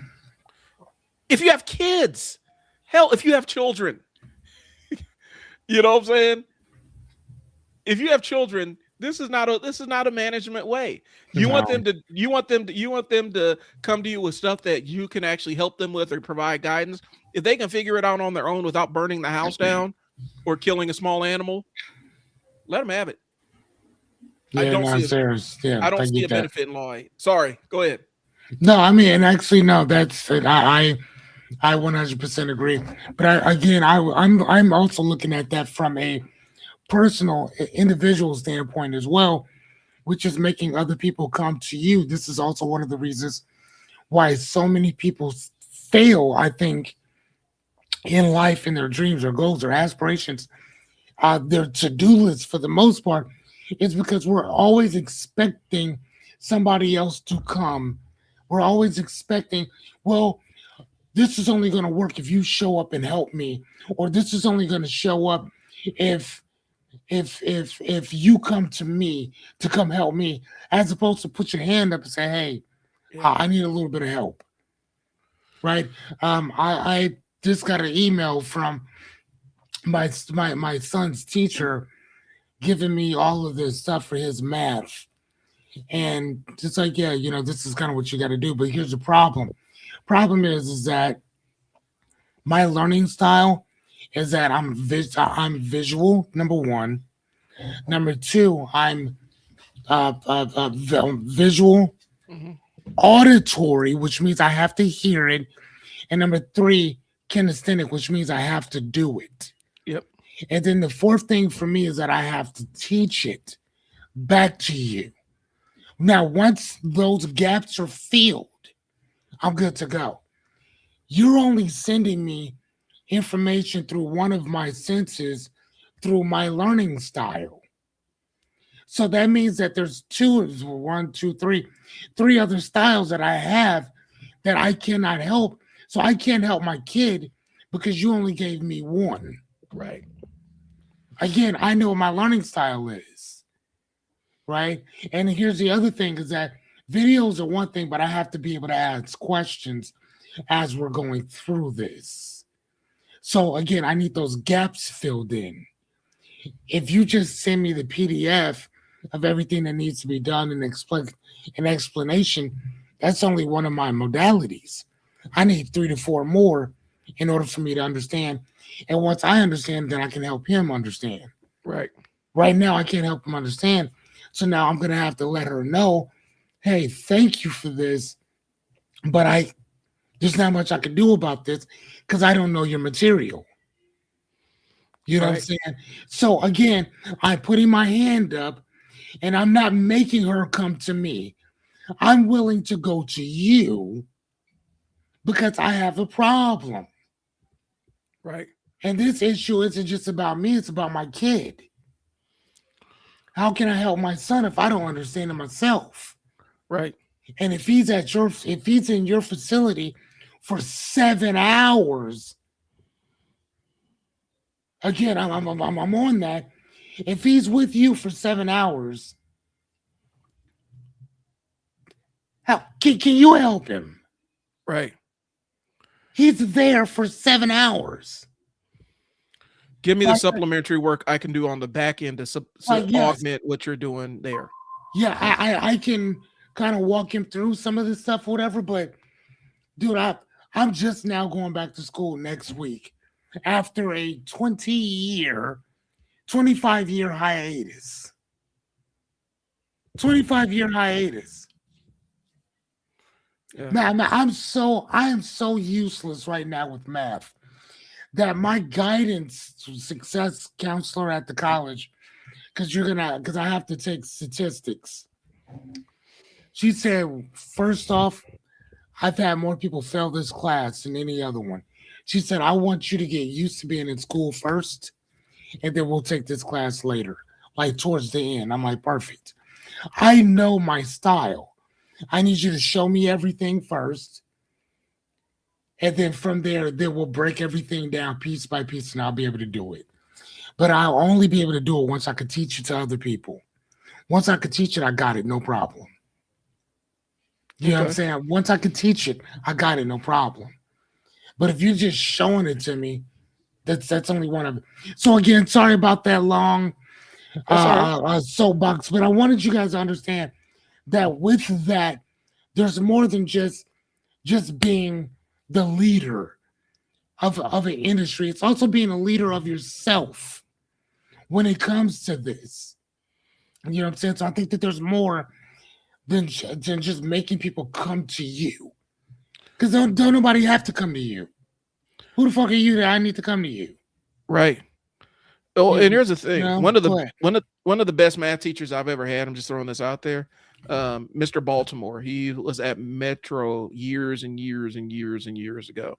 Um, and I ended up taking the class, but UNO didn't accept the math credit, and that, or no, it was Bellevue didn't accept the math credit. It created a whole nightmare of events that happened. But I'm saying all that to say this. I'm sure it did. I'm saying all that to say this. One of the best math teachers I've ever had. He made it very, very, very, very, very easy to understand. And so if you ever get a chance, look him up. I think it's Adriel Baltimore. If you ever need help with, What's his first name? I'll send it to you in the chat. Yeah, please do. Yeah. But yeah, he was one of the best math teachers I've ever had. Made it, and I'm not like I was taking it with friends. I was the one that knew math like that. They didn't necessarily really get math like that, but he was also really, really good at breaking it down and making it easy to understand. So, Mr. Baltimore, if you're watching, shout out. But you were a great Shout teacher. out. I'm gonna have to hit you up, sir. Um. Okay, So, yeah, go ahead. Ready to? You want to go to the next one? Yeah, let's move to the next one. So number 9 is win at all costs. Excuse me. Win through actions, not through argument. Yeah. Win through action, not by argument.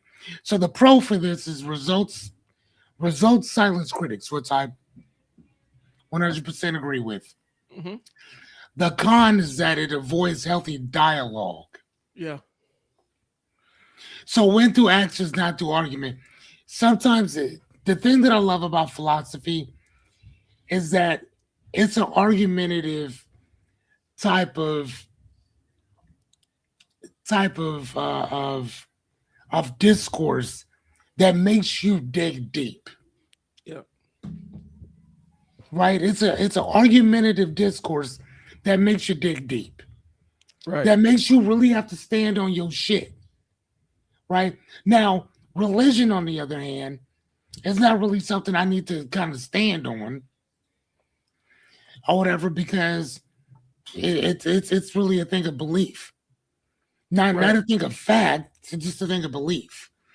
And and I think that with philosophy for me, it's kind of almost the same thing too. Or whatever it is to think about belief system. What do you believe in and how is this gonna work practically at this present moment in time? Right. Right. So again, you need that dialogue. The reason why we have I think that we should have way more um, Democrats, Republicans, independents. I think that we need 3 or 4 more political groups because that duality of one versus the other creates all kinds of shit. Yeah. And it's been proven that a two-party system has never been a good idea. Never. Never. You know what I'm saying? I'm serious. Hell, it. I even respect the fact that there's not just Bloods and Crips. There's Bloods, Crips. There's Vice Lords. There's GDs. There's other gangs or whatever. There's other stuff that you can get into. You ain't just got to be a Yeah. Blood or a Crip. They might be the biggest, the one that everybody knows about, like Democrats and Republicans. But if you have more than one particular party, I think that it kind of helps Someone is at front door. spread the bullshit. Uh, I think And it what we does, have.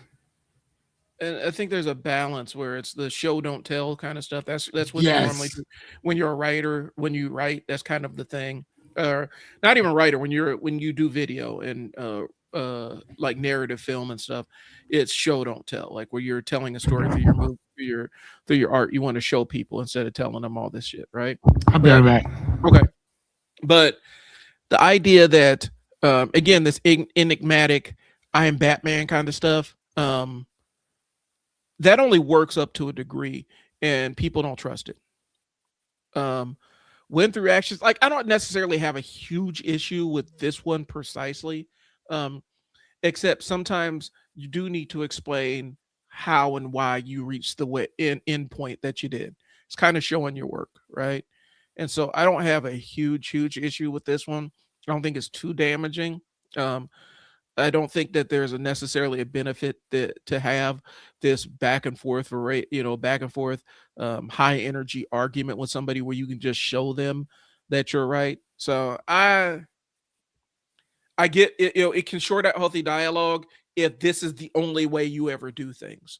Um, but I am a believer as I can show you better than I can tell you. That's just me. That is, um, that's me. Um, let's go ahead and jump to law 10 because I feel like we've been going on for a while. We may have to make this a multiple episode because we're at almost 2 hours again.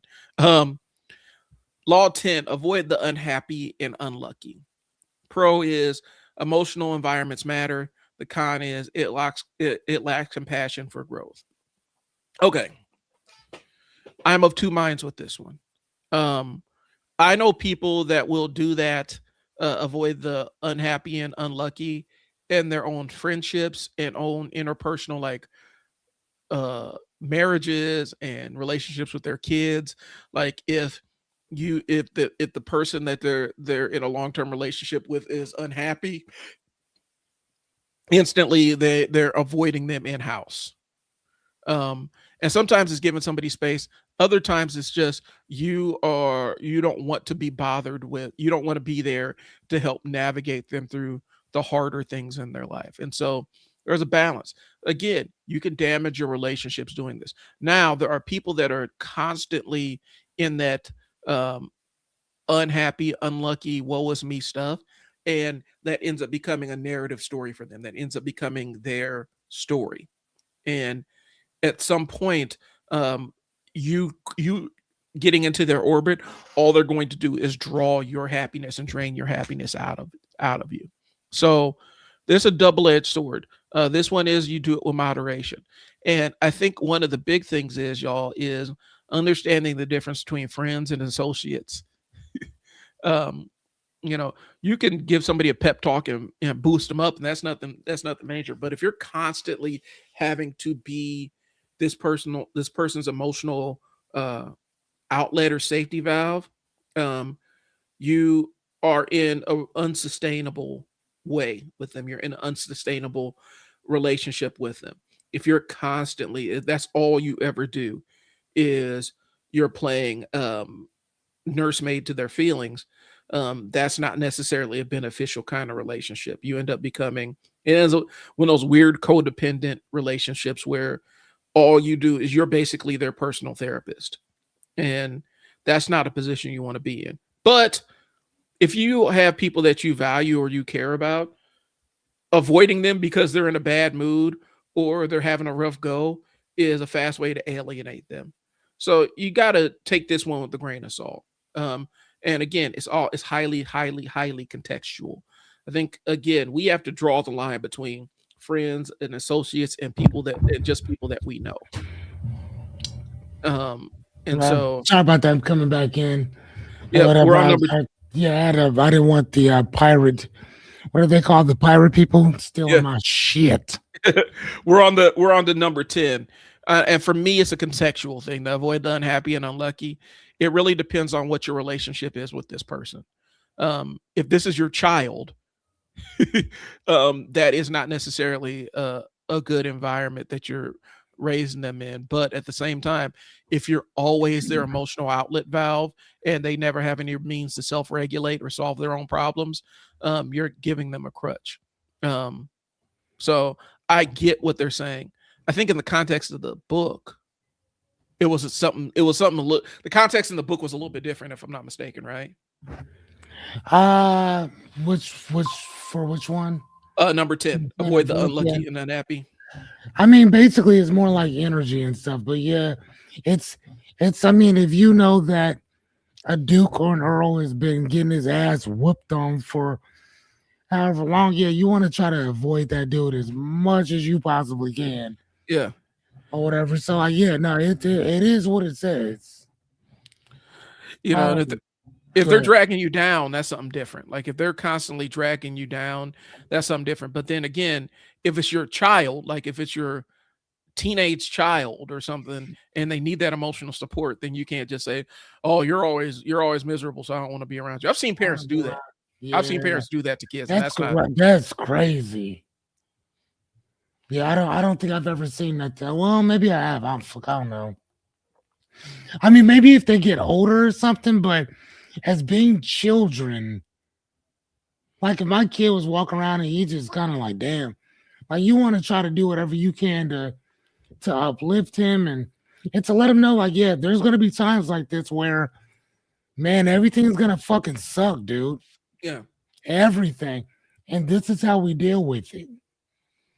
You know what I'm saying? Like, yeah, that does happen, but yeah, I don't know. I mean, but that is yeah, There are ways to balance it. Like I know there are times where sure. my daughter, like I want to jump in and help navigate through it. The best thing I can do is be quiet and let her sort through her own feelings.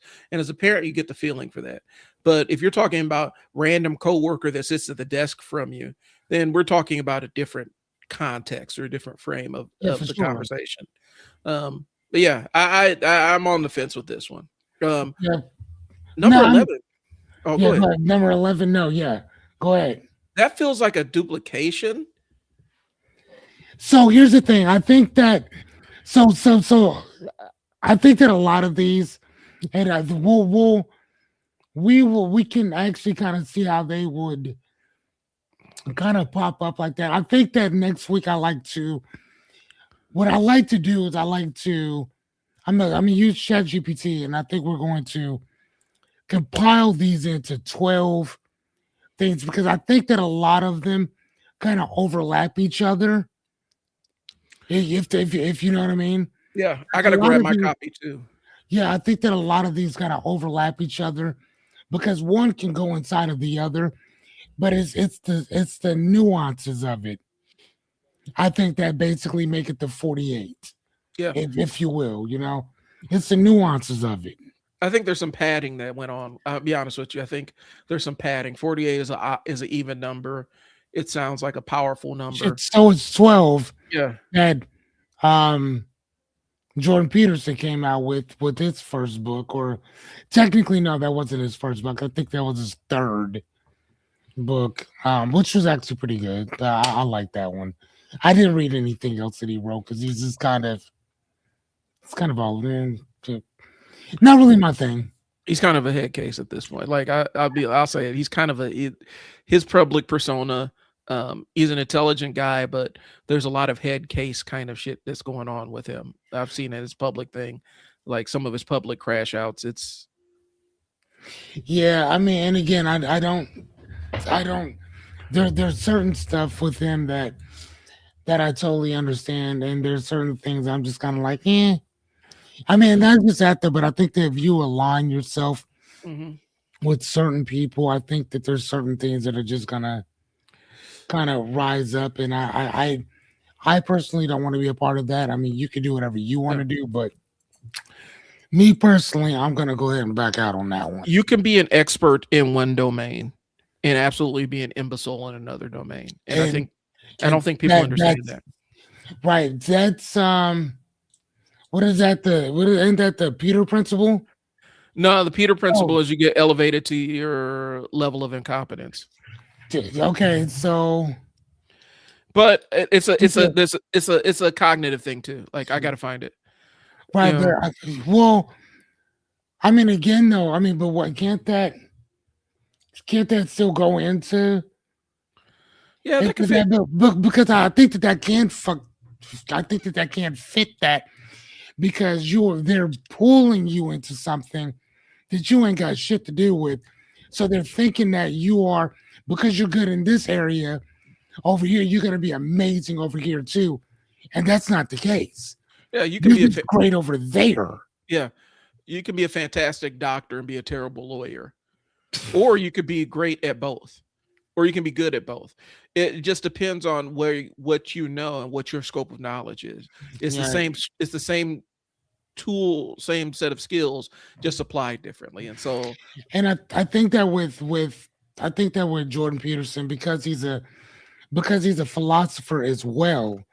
And again, as well as well as a I think it's psychiatrist, he's a psychologist. psychologist as well. Um, I think that those two things, I I think depending on who you are and the biases that you already have going into it, cultural, individual, systems, stuff like that or whatever, I think that you're gonna probably use I don't know because again, I know other people that are therapists or excuse me, psychologists that are also philosophers as well that don't necessarily think the way that he does Yeah. or whatever. But shit, I could be wrong. Maybe they do too. They just Well, don't say it out loud. I had a teacher who was an art history major and a philosophy major. Like he had a double major. And the thing he told me a long time ago, and you'll understand what I'm saying with this.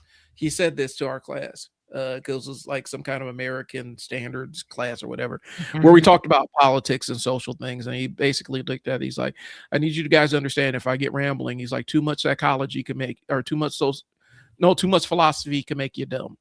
Yep. A- Yes. And Yes. Yes. Yes. Yep. and so I and tell that's people how all he the put it. time. I tell people constantly, I'm the one of the smartest, dumbest people you will ever meet. But I And say that, yes, I constantly. and that's Yeah. kind of what it is. I think with him, um, he swam out of his moat of competence Yeah. and dove into media analysis, and media analysis is not his bag. Um, Yeah. he's not necessarily positioned to do that. Kind of like when we start talking about Dr. Umar. Like Dr. Umar is a like he went through the entire battery of tests. He has an entire thesis. We can weigh the pros and cons of his dissertation and thesis and all that stuff. Um, we could weigh those individually, but he did go through the process. Um, I think he was licensed at some point um, as a child psychologist. And so you can't take that away from him. Where he Mhm. falls down is where he starts talking about anthropology and Black history and other things that are a little bit outside. He has a familiarity with, but are outside of his scope of knowledge, Mm. scope of practice. And so he's qualified to talk about a lot of things, but some of the stuff he talks about, he's not qualified to talk about, if that makes sense. Mhm. I You get it. know? And so, Yeah. so I next mean, week, I think that again, the Peter principle would again go with him as well. yeah. But, I mean, some stuff absolutely great, other parts, not so much. Yeah. And so I think next week I want to continue on the 48 laws of power. I think kind this of is a do good- too. I think this is a I good kind theme. of do too. I think this is a good theme, especially Yeah. heading into 2026. I do think that we need to, if we're going to, if you're a parent and you have a young man, and I'm gonna say young man because it's men, it's typically guys handing little boys this book, right? Like it's typically a guy thing. I think what we want to do is be able to put a little bit of pause in the way that you frame the use of this book. Because if you allow a child to sit here and utilize this book without any context around it, you're going to turn them into a sociopath. Yeah, right. And so I like this as a theme, and I want to continue on with this. And so right now we are at, we'll kind of put a bookmark at Fearless, if you can write this down. Yep. Um, I'll just leave it in. Yeah. And then when we go back through, I will I'll work on this. Hold on one second. 48. Because we're on Well, all 12. okay, so number 12. Okay, so we have pro, con, we'll go business, and then we'll go personal life, and like how these things kind of correlate together, or whatever. Cause and then that'll kind of give us a guide on kind of where to go. Yep. From that, you know what I mean? Because we did great with the pros and the cons, but I also like to talk about like how does this deal in what he's talking about versus realistically from a personal standpoint. Right. Hold on, greens. Hold on. So we'll go greens take, and then we'll go the reality of this from business and professional. Okay. I mean personal. All right, so each one will probably talk about 4 or 5 different things or whatever, and then we'll just move on to the next one. That works for me. Or whatever, you see what I'm saying?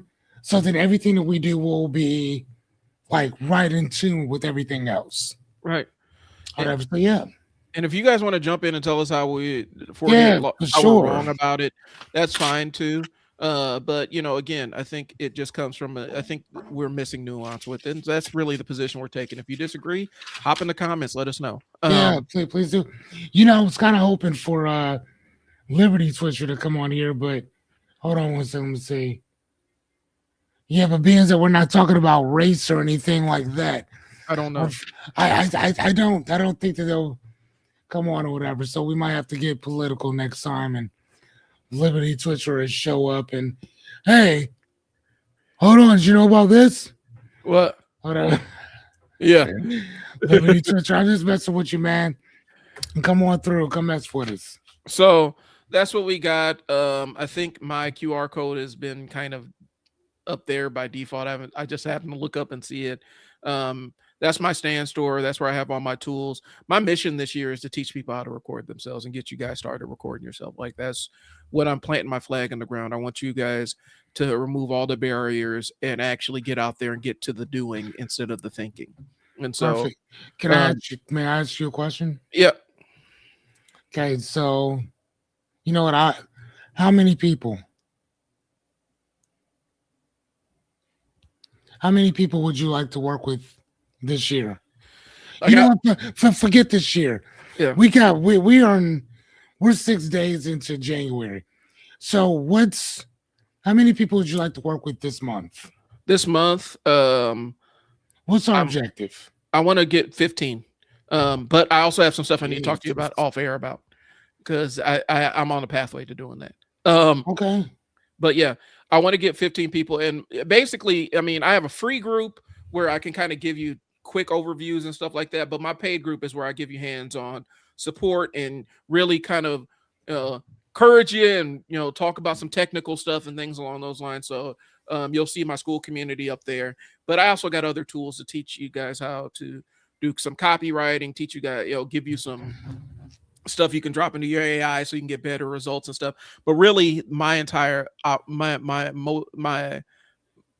my call this year is I want to teach you guys how to start recording yourself because there's so many opportunities out here that people are missing on social media, and social media is giving you basically they're promoting your content for free. And people are missing out on this. So that's what I got. If you're interested, go ahead and scan the QR code, go to my stand store. If you want to schedule a time, I have some slots available. So, but yeah, that's what I got. Fearless, do you have anything?